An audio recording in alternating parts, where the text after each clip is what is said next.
se llega la hora, hermanos, ya, porque empezamos a relajar. Para mí ya terminó el verano, ya ahora tenemos que ponernos, ya pasó el relajo, lamentablemente. No sé, hermanos, tenemos que acostumbrarnos a la disciplina y buena disciplina. Estamos en el estudio de la carta primera a los Tesalonicenses. Quedamos en el versículo 4. Yo a veces trato de un poquito poner en contexto de estos hermanos de Tesalónica, que fue una iglesia, acuérdense que está en la costa, está a la orilla, o sea, fue un puerto, y esta ciudad era una ciudad muy emprendedora en su tiempo, que todavía existe, y que por lo mismo era una ciudad que tenía mucha influencia en todos los ámbitos, sea lo económico, lo religioso, lo político, ¿ya?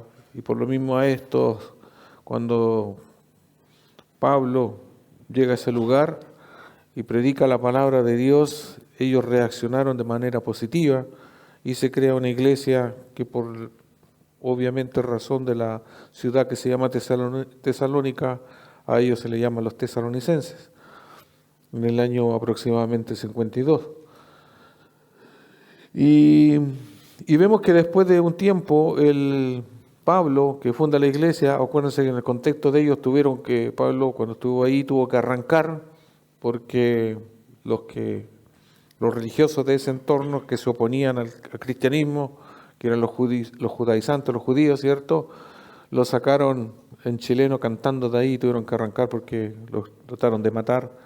Y después Pablo, a través de Timoteo, tiene noticias de cómo ellos se estaban comportando, cómo habían bien reaccionado a la fe, y por eso le envía esta carta y después otra más, la cual, ya lo habíamos dicho a grandes rasgos, elogia poco menos ya al buen comportamiento, a la buena reacción, a pesar de que ellos, después de que se convirtieron a Cristo, empezaron a tener mucha persecución. Se les puso difícil el ser creyentes en aquel entonces. También hay que entender el trasfondo, que ellos no tenían iglesias como la que hoy día entendemos así, que Pablo dijo, ya hagamos un edificio, le ponemos una cruz, vamos a ser cristianos. Ya todas esas cosas hay que tener en cuenta, que cuando se predica generalmente Pablo iba a las sinagogas, y las sinagogas eran lugares de reunión de los judíos, y de ahí algunos se salían y dejaban de asistir a la sinagoga porque era especialmente para los judíos, y después se reunían en casas, ¿ya? Y así se propagaba el evangelio. Generalmente eran en casas, ¿ya? Y no era tan así como uno cree, o no sé si ustedes creen otra cosa, pero yo le digo, lo explico, porque a veces pensamos que en la lógica predicó, se fueron de la sinagoga y dijeron, hagamos una iglesia, ya vamos. Y así hicieron una iglesia, la edificaron como sean los materiales que hubiesen tenido en ese entonces, pero no es tan así. Pasaron periodos de casas, ya, y no todo es. Yo creo que mi esposa me comentaba hace poco que en los países de tendencia como Irak, Afganistán y todo eso de por ahí, en algunos lugares se reúnen en un auto y toman un auto, y algunos creyentes viajan en ese auto o un furgón, se dan la vuelta por la ciudad, y el que va manejando va predicando, y ese es su culto. Termina el recorrido y se acaba el culto. Es una manera, uno dice, es poco usual, pero es la única manera en algunos lugares, porque si estuviesen en una casa reunidos, lo más probable es que van a llegar y los van a matar. Entonces, para que se propague el evangelio tiene sus formas, y varía eso en el tiempo. Eso no quita mérito que tengamos un lugar como este. No me vayan a salir con la idea, hagamos lo mismo acá y hacemos el recorrido. No se trata de eso, sino que para un poco contextualizar cómo la iglesia es dinámica. La iglesia no es el edificio, somos nosotros. Entonces, donde está usted, a usted representa la iglesia, ¿ya? Y eso es así, somos el cuerpo, pero a la vez la iglesia. Y vimos que en el versículo 4 dice, porque conocemos, hermanos amados, de Dios vuestra elección. Y yo dije que el versículo 4 era un versículo que que dividía una sección de la otra en el sentido de que anteriormente se hablaba de una oración de gratitud, porque en el verso 2 daba gracias porque en la oración a Dios, Pablo daba gracias porque ellos habían reaccionado bien y a la vez que habían reaccionado bien tenían y se notaba ya esto de que vuestra fe era buena, por decirlo así, que trabajaban en amor y que eran constantes en la esperanza. Eran tres virtudes que Pablo lo elogiaba y le daba gracias a Dios porque estos hermanos tesalonicenses habían reaccionado bien. Después el 4, ya hace como una separación, dice, y los describe, porque conocemos, hermanos, amados de Dios, vuestra elección. Posterior al después viene el 5 y del 5 al 10 es como que narra cómo fue la conversión en sí. ¿Ya? Y quedamos en el 4, hablando esto de, porque conocemos, hermanos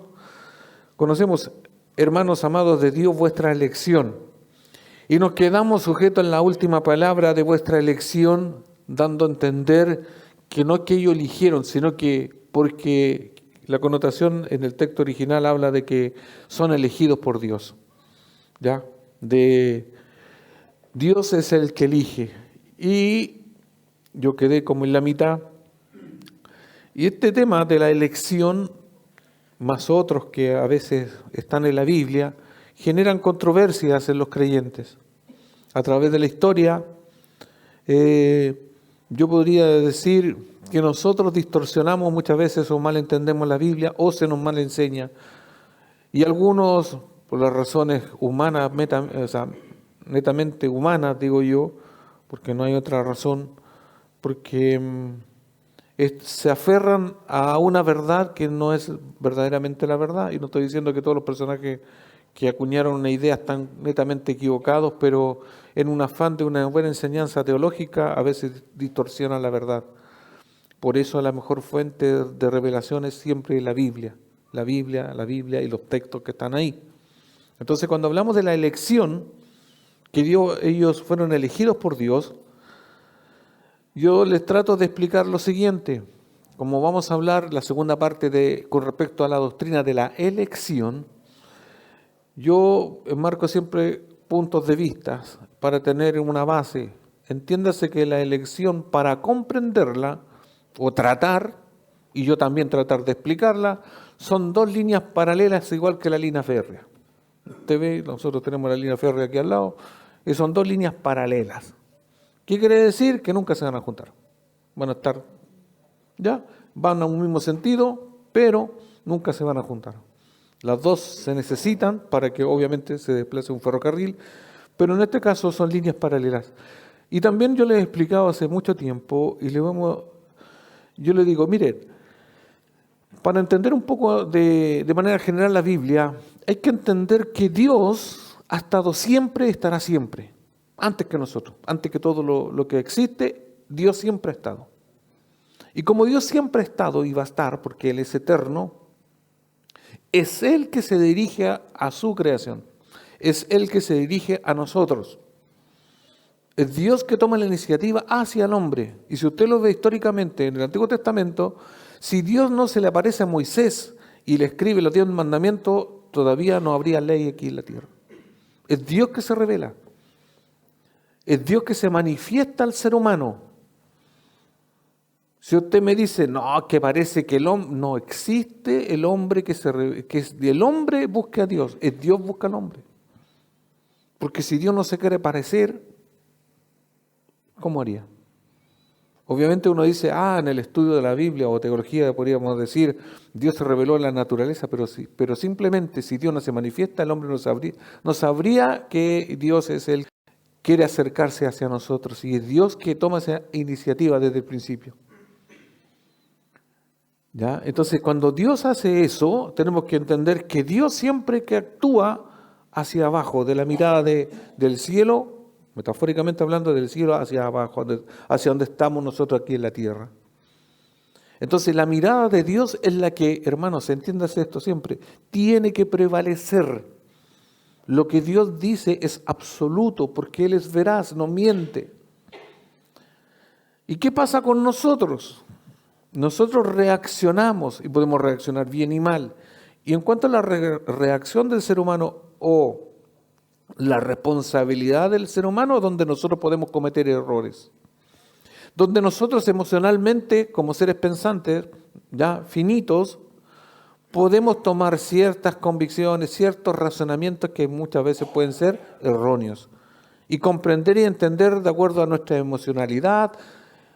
Por ejemplo, si yo tengo la pérdida de un ser querido, podría comprender lo que fue un castigo, que fue algo malo que yo cometí y que por eso Dios me castigó. Y lo podría ver como un castigo. No puede ser.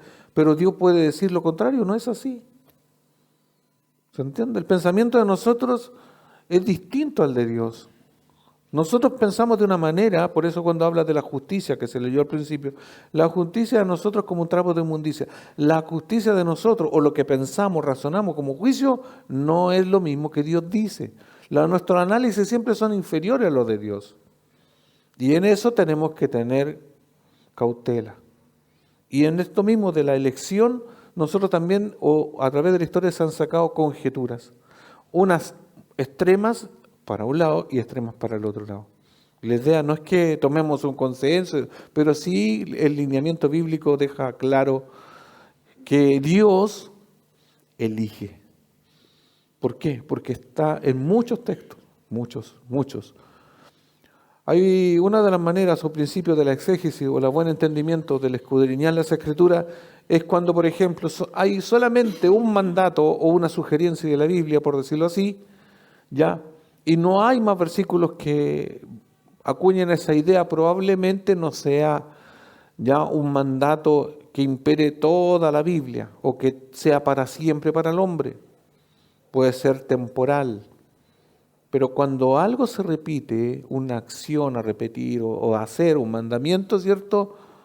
Hay que entender que Dios lo está pidiendo que se haga o que se entienda. Dicho eso,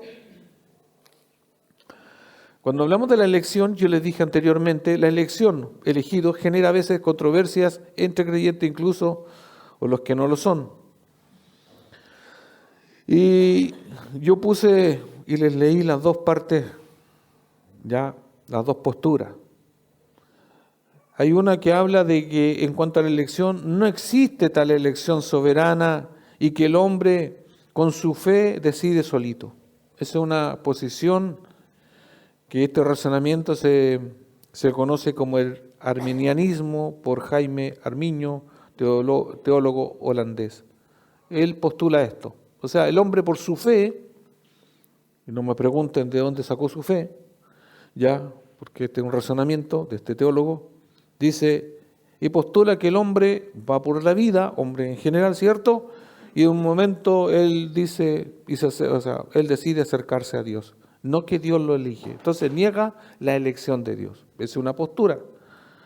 El otro punto extremo, la elección es limitada solo para los escogidos. A esto se le llama hipercalvinismo por Juan Calvino. Este también teólogo postula que, y cree obviamente en que Dios elige, pero le agrega que el Dios elige. Y voy a hacer estos dos grupos, no se me ofendan si voy a dar un ejemplo. Pero ese cree que Dios eligió a este grupo y que por deducción también eligió a esto para que se vayan al infierno. Entonces, en eso él postula que hay una elección para que se vayan al infierno y una elección para que se vayan al cielo. Puede ser una deducción lógica, pero no es tan así, porque ya lo leímos. Son los extremos, ¿ya? ¿Por qué? Porque miren, y otro, yo voy a citar uno de muchos versículos que refuta ese extremismo de esa posición. 1 Timoteo, se los leí el otro día, pero se los vuelvo a refrescar. 1 Timoteo 2, del 3 al 4. 1 Timoteo 2, del 3 al 4. Porque esto es bueno y agradable delante de Dios nuestro Salvador, el cual quiere que todos los hombres sean salvos y vengan al conocimiento de la verdad. Dios quiere que toda la humanidad se salve. Potencialmente Dios pone la salvación, ya, o pone el Salvador, pone a Jesucristo, su obra de expiación, a la disposición de toda la humanidad. ¿Ya? Es por decir, como cuando se habla de una cena, cuando se habla, ¿cierto?, de cierta pasaje de la Biblia, es por decir, yo pongo un banquete abierto para toda la comunidad. Pero en lo concreto, ¿quiere toda la comunidad venir a comer? No, porque puede que uno no tenga hambre, o tengan hambre, estés saciado de otras cosas, y podría ser que solamente los hambrientos, los curiosos podrían acercarse a comer a una cena, como lo estoy graficando. Entonces, pero ¿cuál es el punto? Que Dios, en su deseo universal o de su grande amor, a eso se le llama gracia común, ya como nosotros lo vemos, que Dios hace alumbrar el sol sobre los buenos y los malos. Tienen, por decir, los mismos beneficios que una persona que sea buena o que sea mala, que sea creyente o que no sea creyente. Puede ser Dios que sea tan benévolo con aquellos que son malos, que le conceda, no sé, el bienestar en la tierra y todo eso, que para nosotros aparentemente es una bondad de parte de Dios. Sí, pero no es el cielo en sí. Es un buen pasar temporal. Entonces nosotros juzgamos por esas cosas, pero Dios mira otra cosa, mira el corazón. Entonces Dios quiere ya que toda la humanidad se arrepienta, que todos sean salvos, que todos, ese es el deseo de Dios. Juan 3:16, porque de tal manera Dios amó al mundo. Y ahí también hay un dilema, al mundo de los escogidos, dicen algunos, o a todo el mundo general.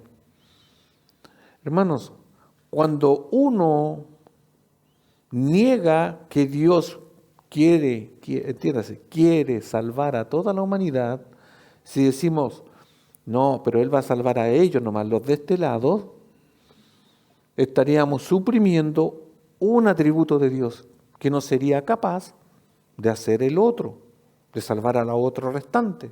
Y no se trata de que Él no pueda o no quiera. Se trata que a la vez, y en la línea paralela, es que los de acá no quieren. Porque lo mismo que dice la Biblia, todo el que en Él cree, pero algunos no quieren creer. Y si no quieren creer, se van a condenar a sí mismos. No que Dios los condenó ni los eligió para que se vayan al infierno, no quieren creer. ¿Se va entendiendo? Pero eso es una verdad que si nosotros la empezamos a explicar y vamos a escarbar y vamos a sacar otro razonamiento.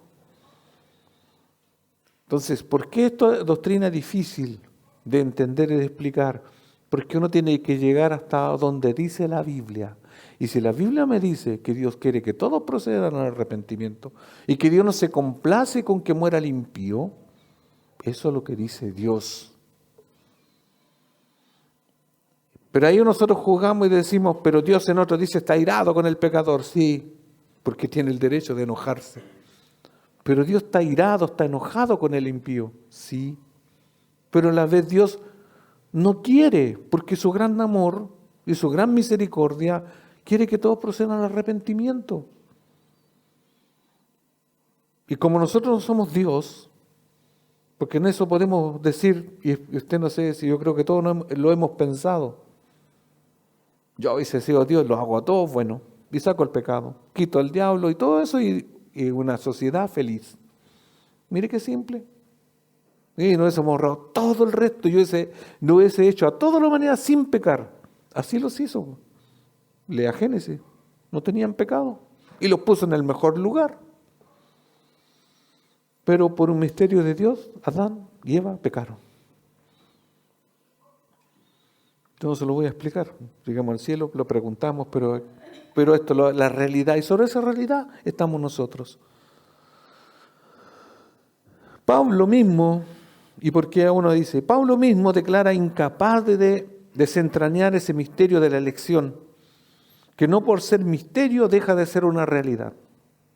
Vuelvo a leer. Pablo mismo declara de que él se declara incapaz de desentrañar un misterio que no por ser misterio deja de ser realidad. Yo le voy a dar un ejemplo.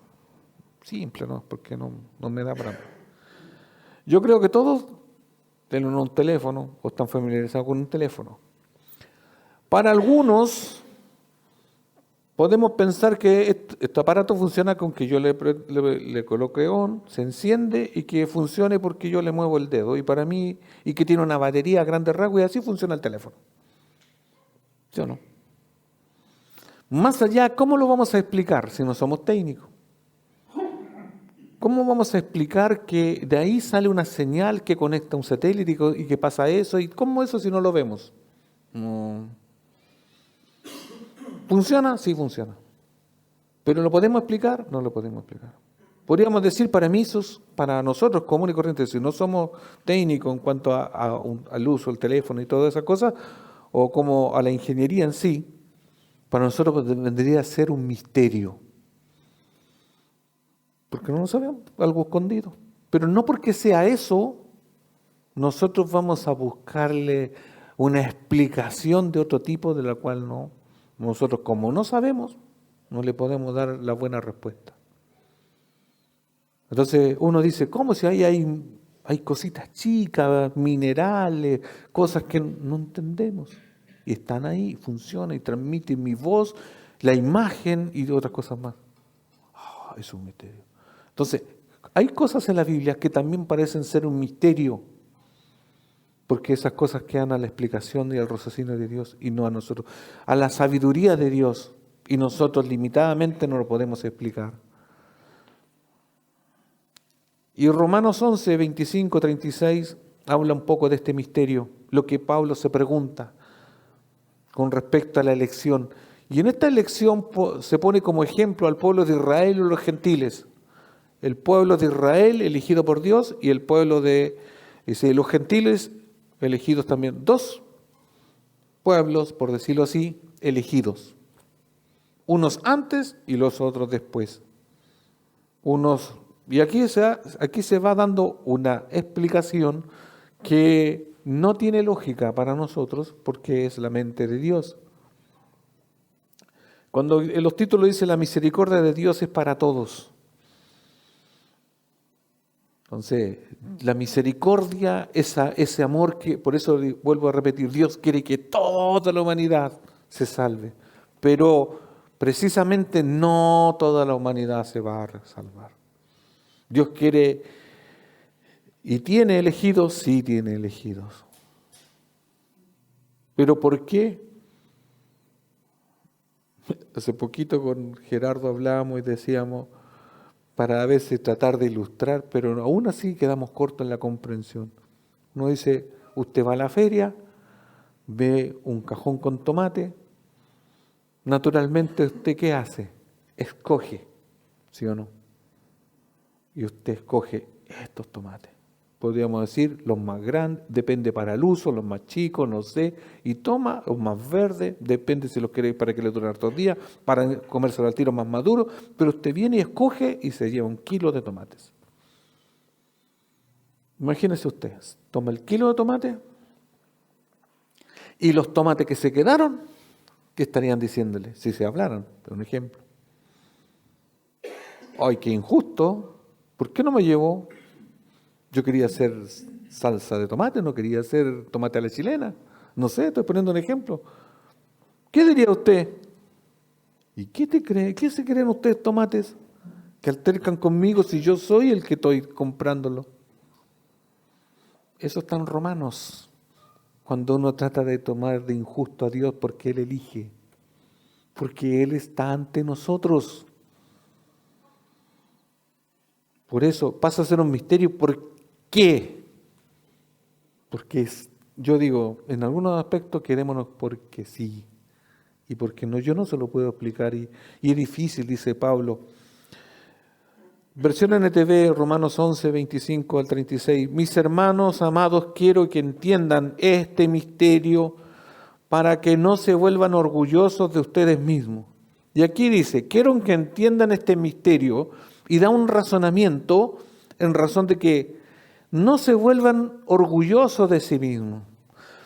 Porque en esto de la elección y históricamente, aunque podemos decir nosotros, a mí no me pasa, pero históricamente ha pasado y a lo mejor va a seguir pasando.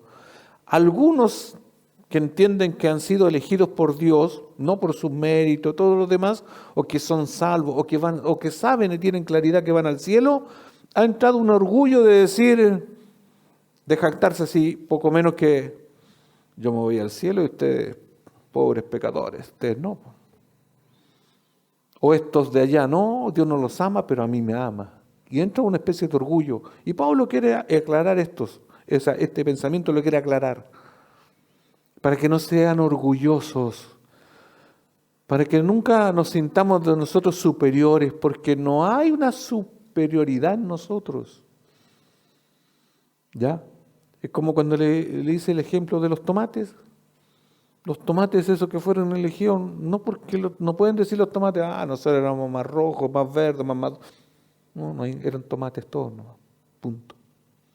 Entonces, para que no haya ese orgullo, dice, parte del pueblo de Israel tiene el corazón endurecido, pero eso solo durará hasta que se complete el número de gentiles que aceptarán a Cristo. Miren, ya hay algo aquí peculiar. Hay una cantidad, Dios tiene un trato con el pueblo y nación de Israel, pero después habla de los gentiles y hay un número establecido por Dios. No son ni los 144.000, no son ni 3 millones, no mire, no sabemos cuánto, pero hay un número, ¿ya? Hasta que se complete ese número. Dice el número de gentiles que aceptarán a Cristo. Ahí hablamos de la responsabilidad. Y entonces todo Israel será salvo, como dice la Escritura. El que rescata vendrá de Jerusalén y apartará a Israel de la maldad. Y mi pacto con ellos es que quitaré sus pecados.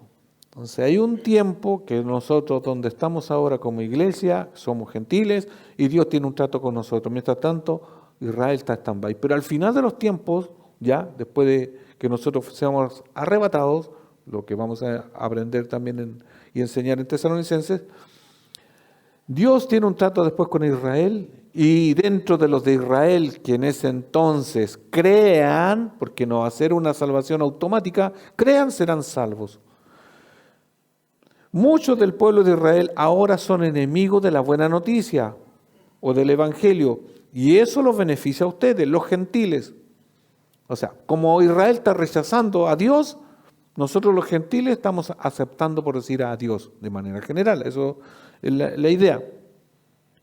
Sin embargo, ellos todavía son el pueblo que Dios ama, hablando de Israel. Porque Él eligió a los antepasados, Abraham, Isaac y Jacob. Entiéndase, Dios eligió en el pasado, ¿y por qué habla de Abraham? Pues son los patriarcas, son los que de su descendencia o descendientes de él está la nación. Dios eligió a Abraham y de él hace una descendencia, Isaac, Jacob, y así, etcétera, hasta todos los israelitas. Y los menciona. Entonces, ahí está marcando claramente la elección de Dios en uno que era pagano, que no tenía por qué. No tenía nada, ninguna característica por decir merecedor de ir al cielo, sino que lo toma, lo llama y por eso eligió a Abraham en ese entonces. Ya hemos hablado de ese personaje. Pues los dones de Dios y sus llamados son irrevocables. Cuando hablamos de los dones son las dávidas. Lo bueno de Dios no cambia. Si la elección de Dios, por decir, es para que usted sea salvo y se vaya al cielo, es irrevocable, no va a cambiar de Dios de parecer. No está así, ya, te portaste mal. O no está condicionado. Esto de la elección y todo esto, y habla de este don, ¿cierto? Es inmutable, no cambia. Va a ser sí o sí, aunque aparentemente, por ahora, Dios no está salvando al pueblo de Israel como en el antepasado, o que los tiene por ahí, es como están ahí. Pero no quiere decir que no sean el pueblo de Dios. Porque ahora está tratando con nosotros, los gentiles. Ustedes, los gentiles, antes eran rebeldes contra Dios, pero cuando el pueblo de Israel se rebeló contra él, Dios tuvo misericordia de ustedes y no de ellos. ¿Ya? Dios tiene misericordia con Israel, se portan mal y esa misericordia pasa a quienes antes Dios estaba airado con los gentiles, o sea, que no eran Israel. Entonces, no es que Dios cambió de opinión, entiéndase bien, porque sigue teniendo misericordia de Israel, pero amplía su misericordia con los gentiles. Y en realidad su misericordia ha estado siempre. Es como cuando decimos Dios en el Antiguo Testamento es malo porque no, Dios sigue siendo igual y no que sea malo. Dios siempre es el mismo, no tiene ni más misericordia antes ni menos misericordia ahora, no, es lo mismo. Dios es eterno, nunca cambia, sino que ahora está teniendo un trato con los que no eran en ese tiempo, con los gentiles, dice. Entonces, ahora ellos son rebeldes y ustedes, Dios les mostró su misericordia para que ellos también participen de la misericordia de Dios. Pues Dios encarceló a todos en la desobediencia para poder tener misericordia de todos. Qué grande es la riqueza, la sabiduría y el conocimiento de Dios. Y esta frase y este texto, yo creo que grábeselo en la mente, grábeselo, porque qué grande es la riqueza, la sabiduría y el conocimiento de Dios. Es realmente imposible para nosotros entender sus decisiones y sus caminos. Si Pablo está diciéndoles a esto, los romanos cuando escribe, que tan grande es el conocimiento de Dios, su sabiduría, ¿cierto?, su riqueza, es realmente imposible para nosotros entender. Es porque la mente de Dios. Yo digo, honestamente, sí podemos decirle al Señor, pucha, podemos conversar, decirle respetuosamente, yo pienso que esto no, mire, dígale, convérselo, pero no saque conclusiones absolutas de Dios en cuanto a sus designios, en cuanto a sus decisiones, porque Dios es Dios. Porque ahí vemos la brecha enorme en lo que Él decide. Cuando Dios te quita algo, cuando Dios te agrega algo, es Dios que lo está decidiendo. Cuando Dios te permite que te enfermes, cuando Dios cambia tu camino, cuando yo quiero ir para ese lado y Dios dice no, y cuando también Dios lo permite y aparentemente la voluntad de Dios, y después me encuentro que no era la voluntad de Dios, bueno, ¿qué hago entonces? Dios tiene el control absoluto de todas las cosas que suceden en este planeta, todas, aún las malas, malas para nosotros, según nosotros mismos, pero no siempre es malo del punto de vista de Dios, porque sus decisiones son difíciles de entender. Y eso no es que nos ponga así, entonces, ¿quién mandar? No, pero hay otras que están escritas en la Biblia que son más fáciles y entendibles de hacer. ¿Cuál es la voluntad de Dios? Vivir en santidad. Mire que es fácil hacerlo. ¿En qué sentido? Está explícito ahí. Está escrito. Hay otras cosas que están ahí escritas que, ¿cuáles tengo que hacer? A lo mejor no matar, no robar, nos vamos a los mandamientos. Está claro lo que hay que hacer. ¿Esa es la voluntad de Dios? Sí, esa es la voluntad de Dios. Pero en otros aspectos es un poco más complicado. Y en eso, quedémonos ahí. ¿Por qué? Porque en el inicio está diciendo, para que no se enorgullezcan, no entre el orgullo en el creyente. Pues, el 34 dice, pues, ¿quién puede conocer los pensamientos del Señor? Bueno, si yo hago este ejercicio aquí, ¿quién de ustedes puede hacerlo? No sé si tiene... Dice, no, yo... Bueno, yo sé los pensamientos que están expresos en esta palabra, en la Biblia, pero y otros, y no sé. Porque estos son los explícitos para nosotros que están aquí. Los revelados y los necesarios para nosotros en este tiempo. Deuteronomio 29 dice, ¿quién conocerá la mente de Dios? O los pensamientos de Dios son de Dios. Entonces, cuando alguien no tiene respuesta, quédese ahí, que nos cueste. Entonces, ¿quién puede conocer los pensamientos del Señor? ¿Quién sabe lo suficiente para aconsejarlo? ¿Y quién le ha entregado tanto para que él tenga que devolvérselo?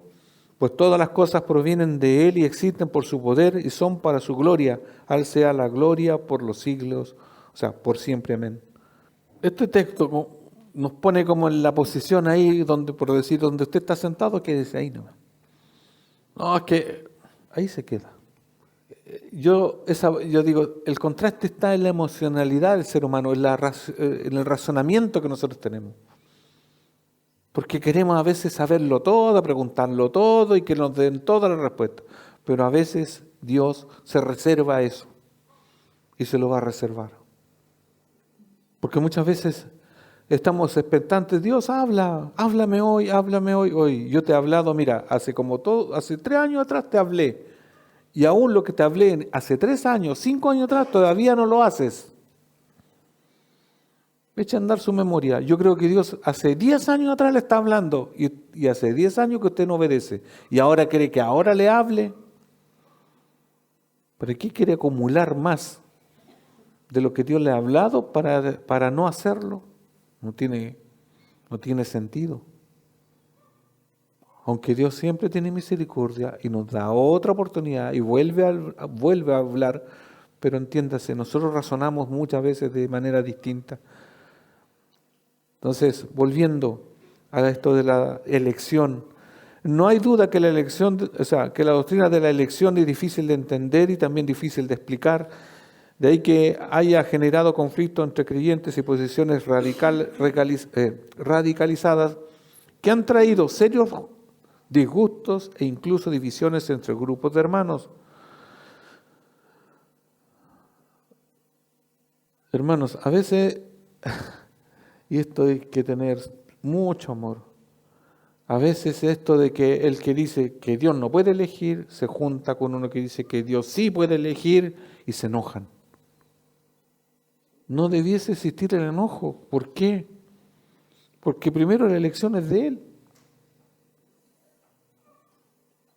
¿Para qué usted se va a enojar con su hermano?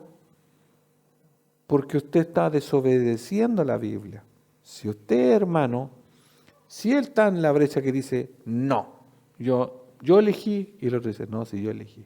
O sea, me eligieron. Y ahí no se enoje. No alterque. Pero nos quedamos con esto.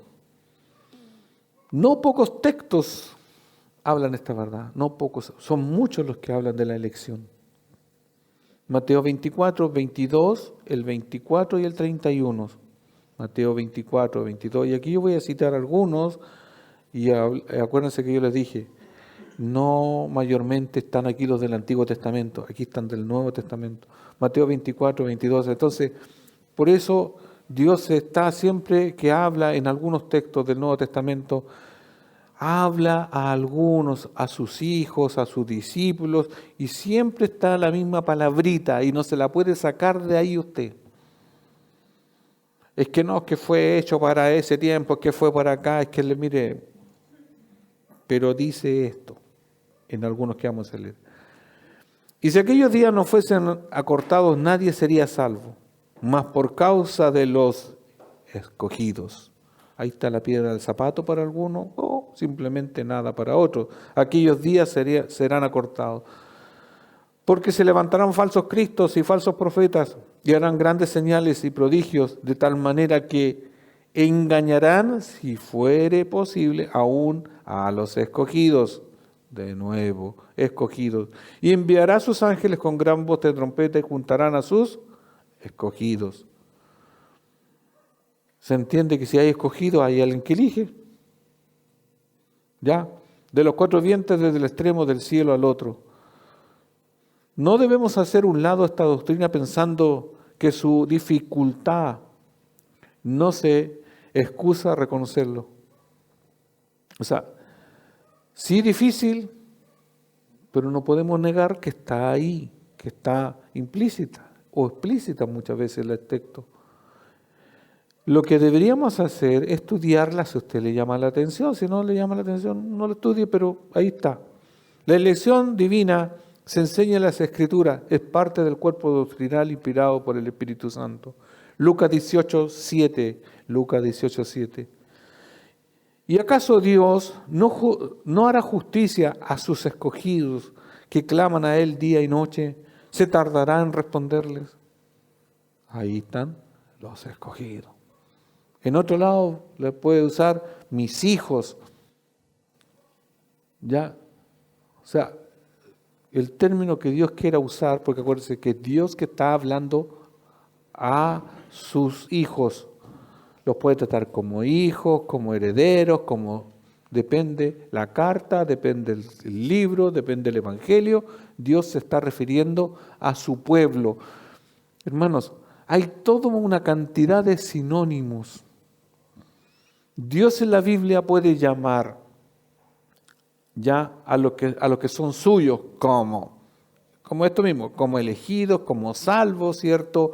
Como pueblo, como nación, como los súbditos en cuanto al reino. Puede decir que son iglesia, porque hay iglesia. Entonces, bueno, mire, cada uno calza en su tiempo, en su temporalidad. Pero si vamos más arriba y miramos a Dios, o podemos decir, somos su pueblo, o podemos ser los de Él, punto. Y ahí sean ricos, pobres, sean judíos, gentiles de la nación que sea, mire, antes que tengan nombre o no tengan, todos son de Dios. ¿Ya? Entonces, si antes de Cristo, antes de su venida, había una nación que se llamaba Israel, ahí están ellos. Pero ahora que somos iglesia, y así como sea. Romanos 8:33.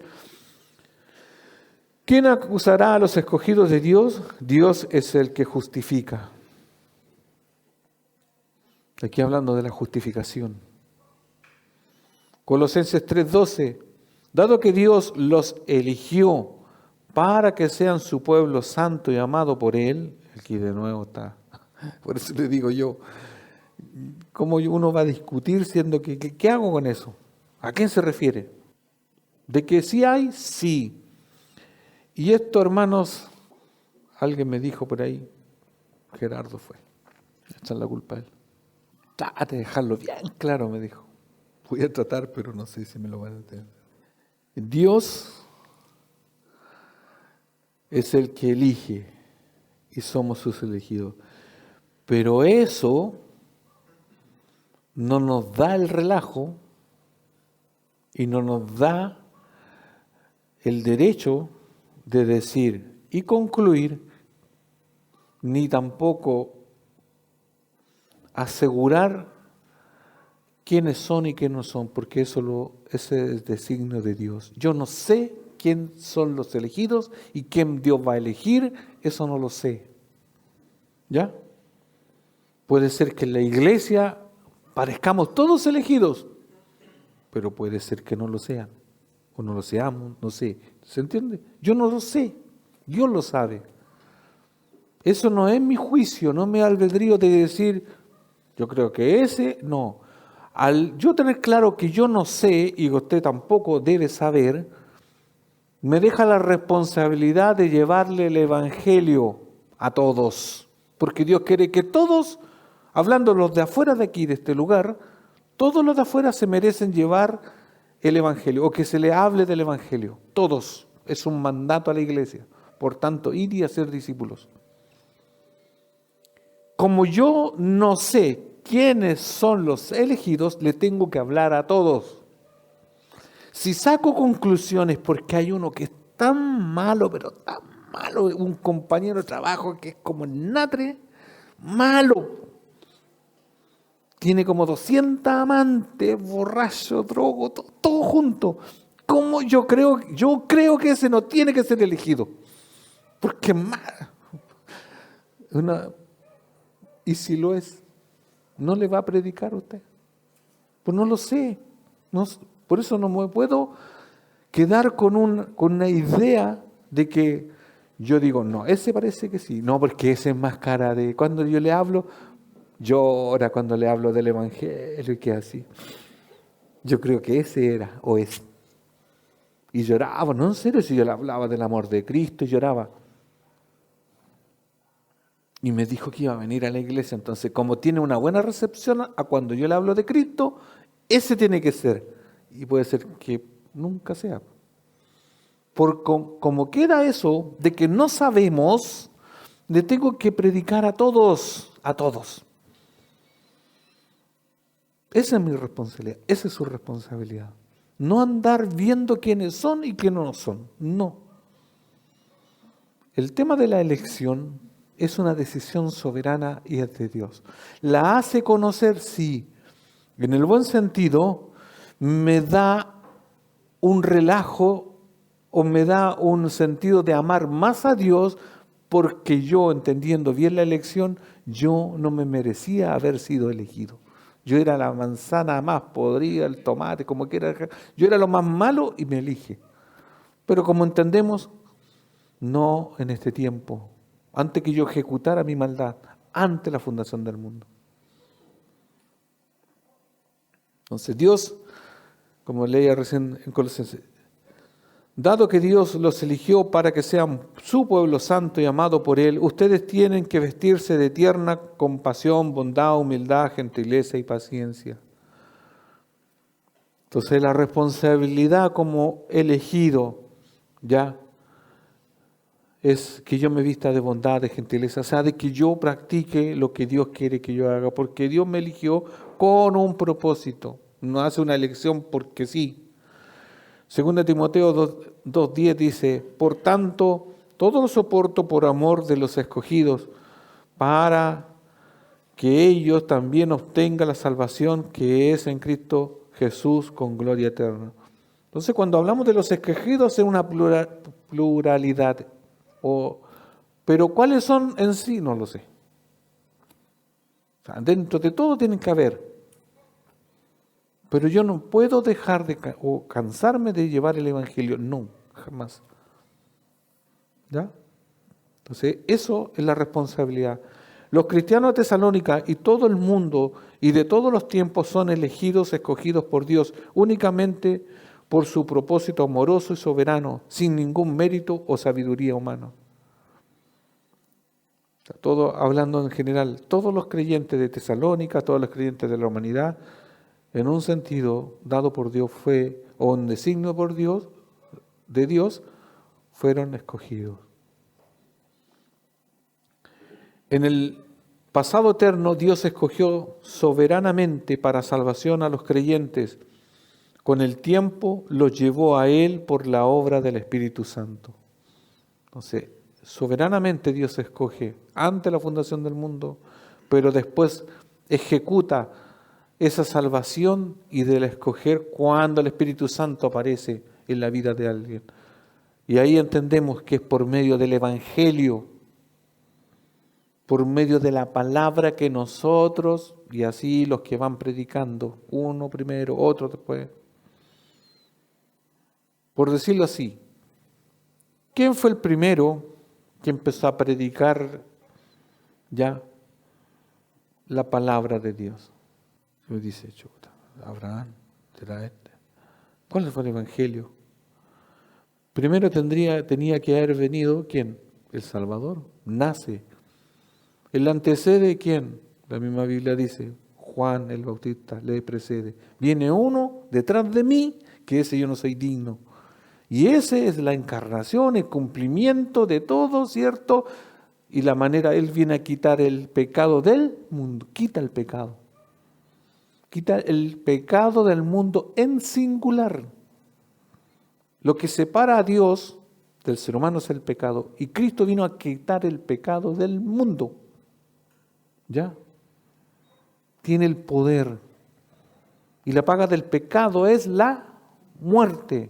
Mire, como un concepto lleva al otro y lleva al otro y al otro. O sea, pecado, muerte. Muerte, separación de Dios. Y Dios vino, Jesucristo, a quitar la separación con Dios. ¿A causa de qué? Del pecado, la transgresión, etc. Y ahí uno te va entendiendo después con el pasar del tiempo de que sí, si hablamos de pecado, separación, sí, ahí están las prácticas individuales, ya, de cada pecado en sí, pero hermanos, Dios vino a quitar en el singular el pecado, o sea, la muerte. Porque como entró por un hombre, en Adán, Dios lo quita. Ahora, ese don perfecto de Dios, lo quiere regalar a todos los que crean, a toda la humanidad. Pero ahí está el detalle, que no es detalle menor, no todos lo quieren aceptar.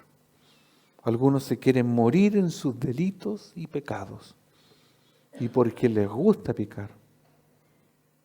Y aunque sí es verdad que están muertos, pero quieren pecar. ¿Por qué? Porque el hombre igual es responsable. Porque el Salvador potencial vino al mundo. Si no hubiese venido. Juan 6, 44. Pues nadie puede venir a mí a menos que me lo traiga el Padre que me envió, y yo lo resucitaré en el día final. Pues nadie puede venir a mí a menos que me lo traiga el Padre. O sea, nadie puede ir a Cristo si Dios no se lo envió y no se lo dio. Ahí se está articulando lo que Dios, el Padre, le da al Hijo. Y para que se lo dé el Hijo tiene que morir por ese y así, porque son escogidos. Romanos 9, del 15 al 16. Pues a Moisés dice, tendré misericordia del que yo tenga misericordia y me compadeceré del que yo me compadezca. Una declaración absoluta. Dios tiene misericordia del que Él quiere y se va a compadecer del que Él quiere. Nosotros más abajo así como hormiguita, pero estamos así como, ¿y por qué ese no? Ese no. Es que, no, mi vecino, no. El violador, no. El asesino, no. Nosotros acá abajo, ¿cómo estaríamos seleccionando lo que... Ya, en este otro lado, nosotros ya seleccionados, por decirlo así, ya elegidos por Dios, nos empezamos a pensar esto. Eso lo merecen, esto no lo merecen. Yo me lo merezco, ese no lo merece. ¿Sí o no? Es el pensamiento natural del ser humano. Esa es la justicia que no es justicia para Dios. Porque nosotros siempre pesamos, por decirlo así, por nuestra limitancia en el sentido, por nuestra conciencia. A nuestros ojos limitados decimos, no, que ese tiene cara de güey. No. Pero Dios dice, yo me compadeceré del que yo me compadezca. Así que no depende del que quiere ni del que corre, sino de Dios que tiene misericordia. Ahí está un ser humano portándose bien, haciendo buenas acciones, porque alguien le dijo, mira, para ir al cielo tú tienes que cumplir y hacer todos estos méritos. ¿Ya? Ese está corriendo porque quiere alcanzar el cielo por sus propios méritos. No es por tu... Es por gracia, ya lo vimos muchas veces en los textos de Gálatas. No por cumplir la ley, porque no se puede cumplir. Sí hay que portarse bien, sí, pero no es porque eso uno alcance por su gracia, sino de Dios que tiene misericordia. Hechos 13, 46, 48. Hechos 13, 46, 48. Entonces Pablo y Bernabé hablaron con valentía y declararon, era necesario que primero le predicáramos la palabra de Dios a ustedes, los judíos, pero ya que ustedes le han rechazado y se consideran indignos de la vida eterna, se la ofreceremos a los gentiles, pues el Señor nos dio este mandato cuando dijo, yo te he hecho luz para los gentiles, a fin de llevar salvación a los rincones más lejanos de la tierra. Yo pensé automáticamente en Chile. Aquí está hablando, ¿cierto? Aquí en Hechos está hablando, dice, yo te he hecho luz para los gentiles, a fin de llevar salvación a los rincones más lejanos de la tierra. Cuando los gentiles oyeron esto, se alegraron y dijeron gracias al Señor por su mensaje. Y todos los que fueron elegidos para vida eterna se convirtieron en creyentes. Una cosa lleva a la otra. Pero ¿cuáles eran los que Dios solamente sabe? No el que predica. El que predica la palabra no tiene idea y no se debe meter en el asunto de designar, porque eso es un pecado. No sé si ustedes se recuerdan de la cizaña y el trigo. En el mundo hay de los dos tipos, pero nosotros no juzgamos, nosotros analizamos otras cosas o tenemos juicios de otra cosa, porque Dios nos ha dado un juicio, pero el juicio de decir y mandar a alguien para el cielo, no, eso no está en nosotros. ¿Ya?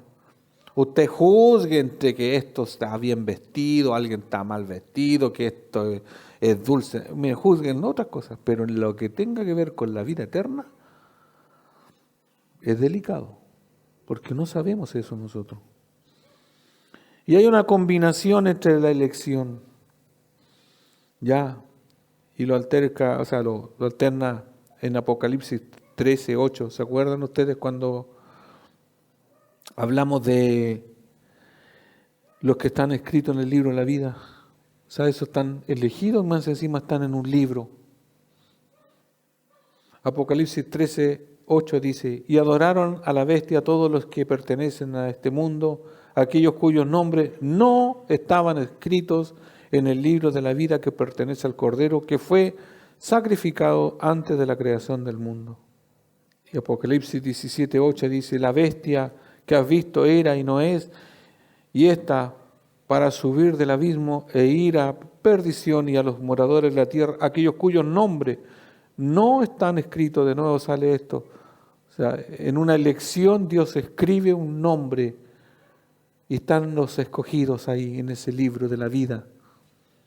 Pero esto ante la eternidad, o sea, ante este tiempo. Hermanos, cuando Dios habla de su atemporalidad. Hay momentos que Dios habla antes, o sea, en su eternidad, y otras veces habla en un tiempo preciso, en la historia. Y eso hay que entender también, porque si Dios habla de esto de los que están escritos en el libro de la vida, antes la fundación del mundo, o sea, antes que nosotros existiésemos y hiciésemos lo bueno y lo malo, por eso Dios en su soberanía lo dispuso así. No hay tal cosa como que alguien dice: yo me arrepiento, quiero irme al cielo, ahora el Señor escribirá tu nombre en el libro. Ahora. No es ahora, he estado ahí siempre. No sabíamos quién eran, no lo sabemos. Y para ir terminando estos pasajes, Jesús le dijo a sus discípulos, Juan 15:16. Juan 15:16. No me eligisteis vosotros a mí, sino que yo os elegí a vosotros y os he puesto para que vayáis y llevéis fruto, y vuestro fruto permanezca, para que todo lo que pidiereis al Padre en mi nombre, Él os dé.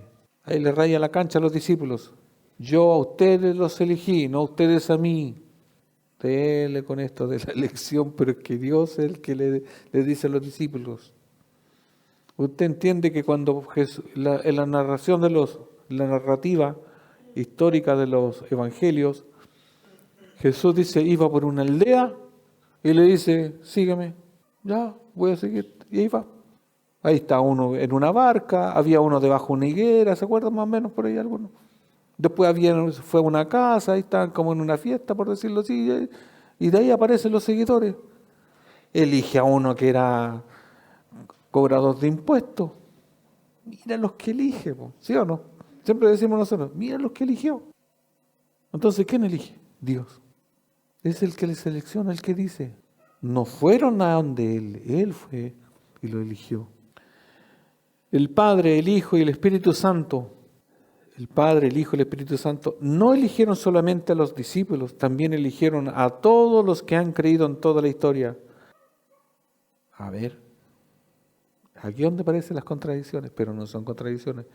Jesús oró, dice, Jesús oró así en su oración sacerdotal. Yo ruego por ellos, no ruego por los del mundo, sino por los que tú me diste, porque tuyos son. Hay una elección. Dios Padre, Hijo, Espíritu Santo elige por todos los que habían de creer, por toda la historia, o sea, por toda la humanidad. O sea, ¿se entiende? Al tiempo o por el tiempo de toda la humanidad. Juan 17:9. Juan 17:9. Ahí lo leí al revés. Es el que acabo de leer. Yo ruego por ellos, no ruego por el mundo, sino por los que tú me diste, porque son tuyos. Y aquí mismo, en 1 Tesalonicenses 1:6, aquí mismo en 1 Tesalonicenses 1:6, aquí está el resultado de estos mismos elegidos. Y vosotros venisteis a ser imitadores de nosotros y del Señor, recibiendo la palabra en medio de gran tribulación, con gran gozo del Espíritu Santo. Porque es este texto, porque estos reaccionaron bien a ese llamado. Está como la comprobación.